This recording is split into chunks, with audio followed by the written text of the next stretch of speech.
शहीद भगत सिंह भारतीय इतिहास का एक ऐसा नाम जिसे सदियों तक याद रखा जाएगा। उन्होंने हम भारतीयों के लिए अपनी छोटी सी उम्र में अपनी जान की कुर्बानी दे दी। भगत सिंह का बस एक ही लक्ष्य था कि किसी भी तरह से हमारे देश को अंग्रेज़ों की गुलामी से छुड़ाना है, चाहे उसके लिए कुछ भी करना पड़े, चाहे अपनी जान ही क्यों ना गंवानी पड़े, उन्हें वो भी मंजूर था। भगत सिंह के विचार हम भारतीयों के मन में देशभक्ति की ज्वाला को भड़काती है और हमें ये सिखाती है कि हमारी स्वतंत्रता, हमारा देश सर्वोपरि है। हम अपने देश के लिए किसी की जान ले भी सकते हैं और ख़ुद की जान दे भी सकते हैं। और आज हम इस वीडियो में जानेंगे कि भगत सिंह ने अपनी फांसी से पहले क्या क्या किया। उनकी फांसी का समय कुछ असामान्य था। सुबह तड़के ना होकर 23 मार्च की शाम 7:30 बजे सूरज डूब चुका था। लाहौर जेल के chief superintendent major PD Chopra एक 23 साल के छरहरे युवा और उनके 2 साथियों के साथ चलते हुए फांसी के तख्ते की ओर बढ़ रहे थे। ये नज़ारा देख रहे deputy jail superintendent Mohammad Akbar Khan बड़ी मुश्किल से अपने आंसू रोकने की कोशिश कर रहे थे। फांसी के फंदे की तरफ बढ़ रहा वो शख्स उस समय शायद भारत का सबसे मशहूर शख्स बन चुका था। भगत सिंह के साथ साथ उनके 2 और साथी सुखदेव और राजगुरु भी चल रहे थे। उन तीनों ने अंग्रेज सरकार से अनुरोध किया था कि राजनीतिक कैदियों के उनके दर्जे को देखते हुए उन्हें साधारण अपराधियों की तरह फांसी पर न चढ़ाकर गोलियों से मारा जाए, लेकिन अंग्रेज सरकार ने उनके इस अनुरोध को ठुकरा दिया था। भगत सिंह उन तीनों के बीचों बीच चल रहे थे। सुखदेव उनके बाईं तरफ और राजगुरु उनके दाईं तरफ थे। चलते चलते भगत सिंह एक गीत गा रहे थे। दिल से ना निकलेगी मरकर भी वतन की उल्फत, मेरी मिट्टी से भी खुशबुए वतन आएगी। उनके दोनों साथी उनके सुर में सुर मिला रहे थे। अब तीनों फांसी के फंदे तक पहुंच चुके थे।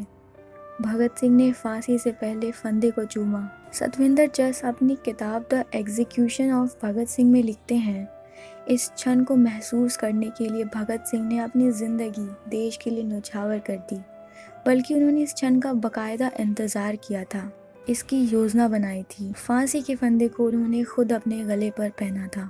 भगत सिंह के बाद राजगुरु और सुखदेव के गले में भी फांसी के फंदे पहना दिए गए। उन्होंने भी पहनाए जाने से पहले फंदे को चूमा था।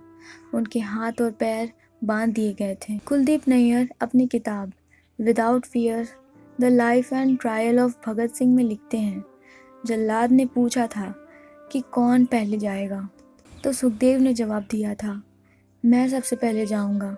जल्लाद ने फिर एक के बाद एक 3 बार फांसी का फंदा खींचा था। तीनों के शरीर बहुत देर तक फांसी के तख्ते पर लटकते रहे थे। इसके बाद वहां मौजूद डॉक्टरों ने उन्हें मृत घोषित कर दिया था। वहां मौजूद एक जेल अफसर इन युवा क्रांतिकारियों के साहस से इतना प्रभावित हुआ था कि उसने उनके मृत शरीर को पहचानने से इनकार कर दिया था। उनको तत्काल सस्पेंड कर दिया गया था। पहले योजना थी कि इन तीनों का अंतिम संस्कार जेल में ही किया जाएगा, लेकिन फिर सोचा गया कि उड़ते हुए धुएं को देखकर बाहर खड़ी भीड़ उत्तेजित हो जाएगी, इसलिए तय किया गया कि उनका अंतिम संस्कार सतलज नदी के तट पर कसूर में किया जाएगा। रातों रात जेल के पिछवाड़े की दीवार तोड़ दी गई। वहां से एक ट्रक को अंदर लाया गया। इन तीनों के पार्थिव शरीर को घसीटते हुए बड़े अपमान के साथ ले जाकर उन ट्रकों में फेंक दिया गया। मनमथ नाथ गुप्त अपनी किताब history of Indian revolutionary movement में लिखते हैं, सतलज नदी के तट पर 2 पुजारी उन शवों का इंतजार कर रहे थे। उन तीनों के मृत शरीर को चिता पर रखकर आग लगा दी गई।